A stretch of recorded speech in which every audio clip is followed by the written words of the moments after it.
president said at the podium yesterday twice that he was planning to go to Russia.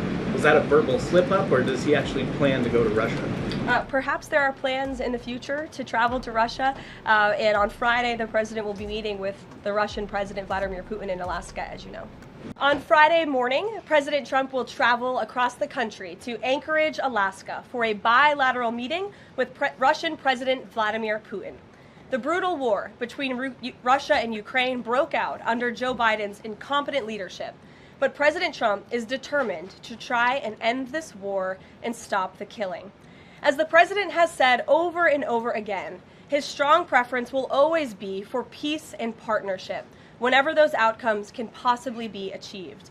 There is no leader in the world right now who has been more committed to preventing wars or ending them than President Donald Trump.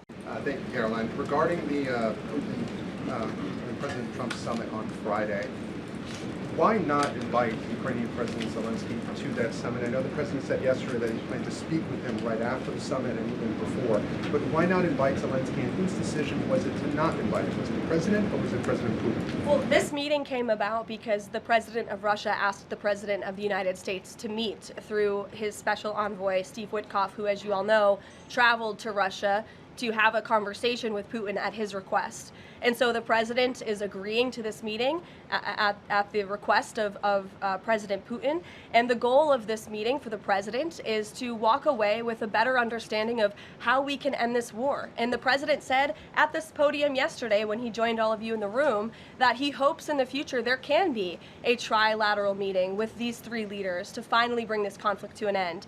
But this administration has really used every lever, has taken every measure to achieve peace through a diplomatic solution. And I think the President of the United States getting in the room with the President of Russia, sitting face to face rather than speaking over the telephone, will give this president the best indication of how to end this war and where this is headed. Subscribe to Oneindia and never miss an update.